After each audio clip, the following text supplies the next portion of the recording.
Hey YouTube, how you doing? This is a new game on Xbox Live called The Culling. It's been on PC for a while, but just got released recently. So it's on Game Preview. It's a beta game. You can purchase the full game for $25, but there's also a free trial. With the free trial, you get 1 hour of game time. So in this game, this is kind of a battle royale game, kind of like H1Z1 or Player Unknown's Battleground. Those are popular PC games right now. Sort of like the Hunger Games, free for all. There are two game modes where you can play solo, so it's one versus everyone. And there's also like duos in this game too, where you can have a partner. You guys are working together. And in this game, there's a maximum of 16 players. There's two maps currently. Let's talk about a little introduction to the game for people that are new to it. So like most games, you can customize your character. I can't do it right now. The servers are offline, but you can change your outfits, your hairstyle, hair color, things like that. And then there are perks. You can choose 3 perks to use within the game. And you can choose one of each one of these 4 categories. So survival, utility, combat, and movement.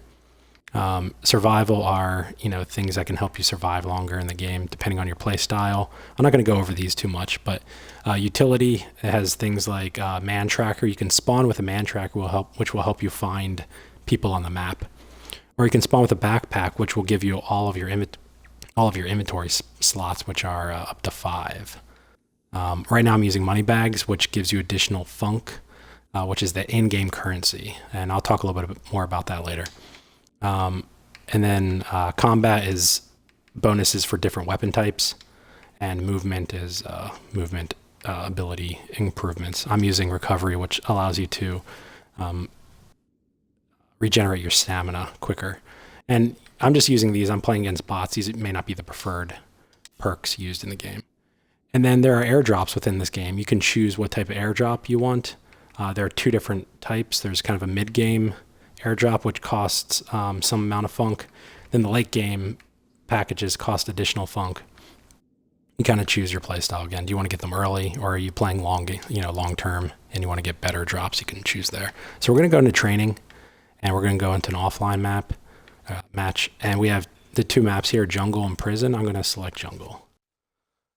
So again, these map sizes may not be as big as games like H1Z1 or Player Unknown Battleground, but 16 players I think is plenty for the map size.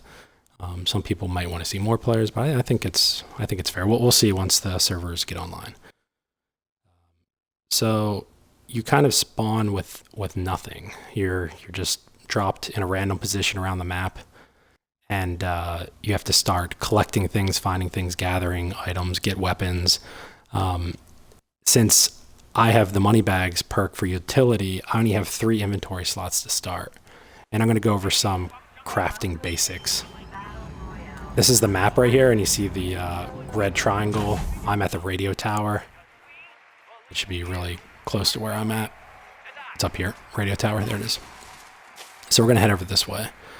Before we go into the building, I'm actually going to create a satchel. If you look on the right, I have 3 fists, and then 2 locked areas. So I have 3 inventory slots available. If I punch a tree, just like in real life, a branch will fall. I'm going to pick up the branch, hit it again. If you look on the left-hand side, you can see 12. I have 12 funk currently.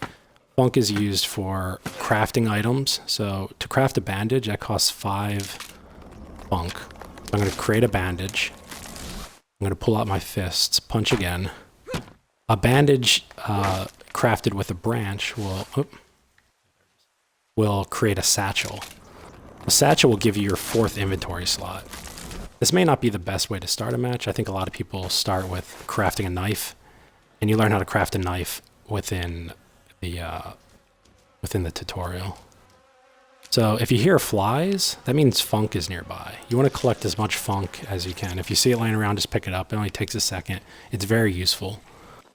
So we can open up the doors, and we're opening up all these lockers. We're looking for items to use. So weapons would be great. Backpack would be great because I would open my 4th slot. Oh, there's a machete. And there's a pitchfork.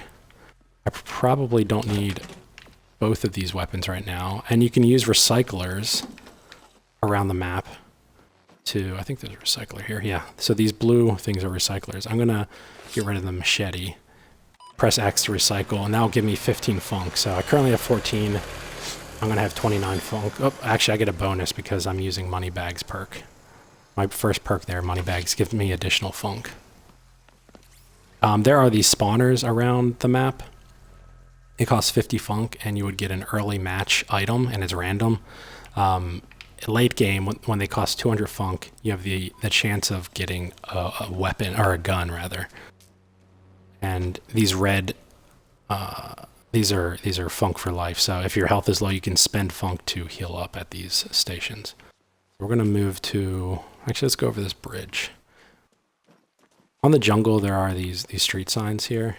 So there's a labs over here. Let's head over to the labs. And this container that I'm coming up to is a funk container as well. So we're gonna grab that real quick. It's gonna give us additional funk. This thing right here is the place where you can call in a cargo, an airdrop. Right now I have 67 out of 100. Well, that's not funk. I don't know what it is, but when I get 100, I can call in my airdrop here. The scoreboard is up in the sky. This is the premise of this game, is that it's a TV show, and we're all trying to kill each other. There's an announcer, you can hear him. There's mini games that the announcer calls out, and he calls out when people die. And right now you can see one person is dead. But we're gonna keep carrying on.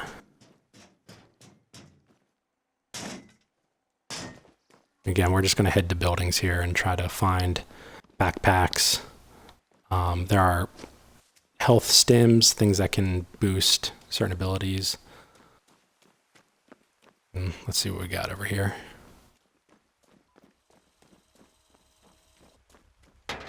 So right now I am playing offline against bots, so I'm not too worried about running into people. This is brass knuckles, melee weapon. And I think you can only find melee weapons in the lockers. So if you open a refrigerator, sometimes you'll find body parts that'll give you additional funk. And check these medicine cabinets, they sometimes have stims as well. So there's not much in there.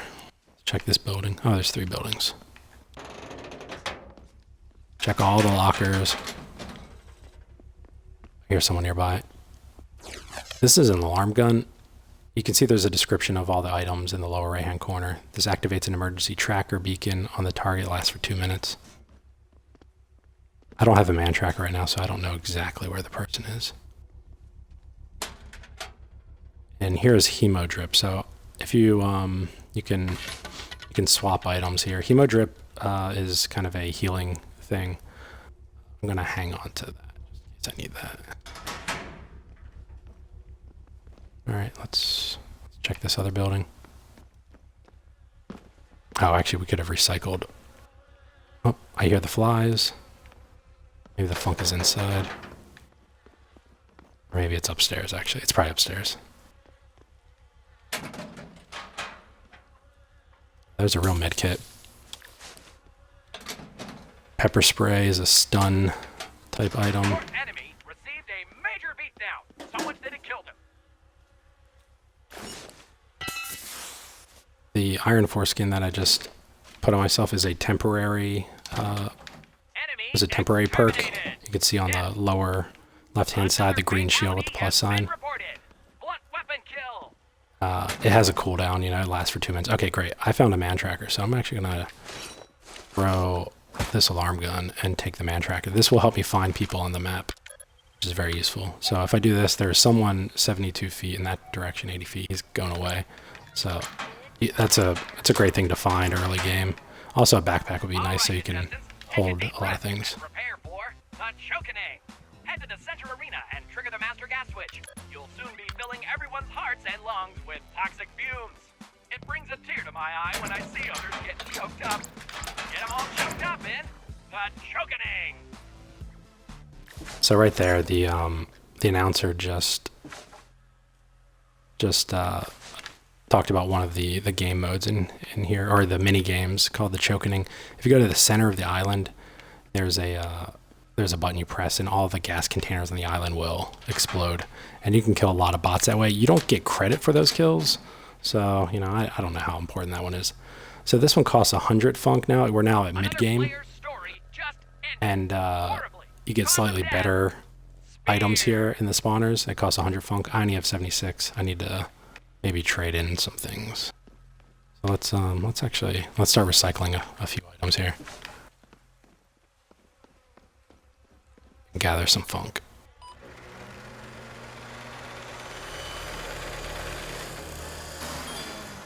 And so now my airdrop is ready after I recycled that item there. Let's recycle this too.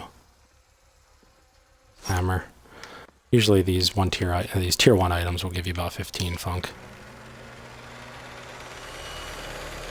Now that I have 100 funk, I'm going to come over and use the spawner. Get a mid-tier thing. Again, if I wait and collect funk at 200 at late game, I might possibly get a gun. So I got a good baseball bat. So I'm going to get rid of these brass knuckles. Actually, I'm going to still pick up that. And let's just drop the brass knuckles and grab this. All right, let's go find some people. So you learn some crafting basics from the tutorial. They teach you how to create certain things. If you want the full line of items that you can craft, there's recipes here. So there are some guns that you can craft additional bullets for. The guns are not very OP, or the guns are kind of rare in this game. They're not. You can't find them in items. You got to get them from cargo drops or from the spawners late game. So I'm calling in an airdrop here. My airdrop actually has a man tracker. I put that in there just in case I didn't find one. But I'm actually not going to worry about the care drop. But that is where you call in the loot packages. There's some funk. Let's pick that up. And I'm just going to find a couple people and kill them. But yeah, so that's kind of the basics of this. There's a lot to it. You can throw weapons, so this guy doesn't really see me. It's time to play 3-crate Monty. We just added 3 crates to the center arena. Come on, fight me. One crate has an item in it. He's really low on health, so she's just running. Choose carefully and bring a bandage with you. And the combat system, I'll try to use the combat system on the next person I find. But there's blocking and there's pushing. So if someone's about to hit me, I want to block them, that will stun them. If I'm blocking, they can walk over to me and push me, and that'll stun me, and then they can hit me. And so it's kind of a push and pull type combat system. Takes some practice to get used to. I've never played any Battle Royale games, so I'm not sure how that compares to the other ones. But it definitely takes some practice. And there's actually an arena mode in the game that allows you to practice fighting a lot more. That's definitely something I need to work on. And so now I've been running so long, my stamina's kind of low, so I'm going to walk slower and let that regenerate. You can see the stamina meter is the white bar in the bottom left-hand corner. Let's see how many people are left. There's a good number of people left, but we're really spread out.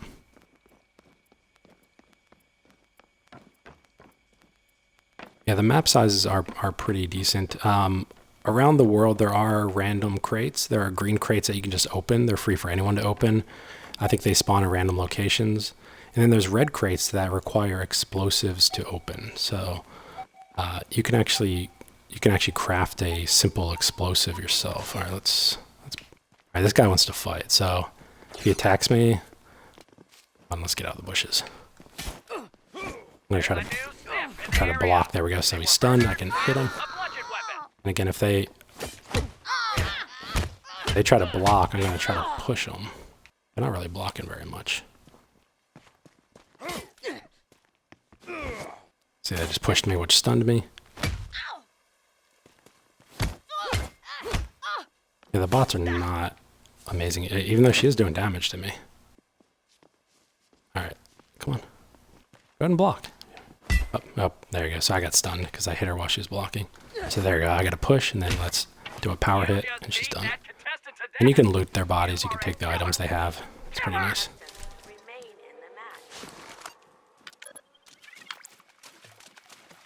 So there's probably about 5 5 or 10 mini games. Some are common, some are rare that the announcer will call out. A lot of them happen in the center of the map. If you look up and you see that ring, the ring is where the center of the map is. Actually kind of a small arena. After some amount of time, or after a certain number of people have died, the map starts to, or gas from the outside of the map starts pushing people in closer to the center. I'm going to go ahead and pop my med kit. That takes a few seconds. I have to stand still while I do that. I'm going to get full health. But you can craft basic armor. Oh, here he is. Here she is. I don't know. He has a javelin. Javelins are kind of nice. Oh. There we go. So this is a quick introduction of the game, The Culling. I'll be posting more videos about this in the future. Hope you enjoyed it. If you have any questions, drop them in the comments. If there's certain types of videos you want to see, let me know. Thanks for watching. See you later. Welcome to The Culling. Let's throw my bat. Bye.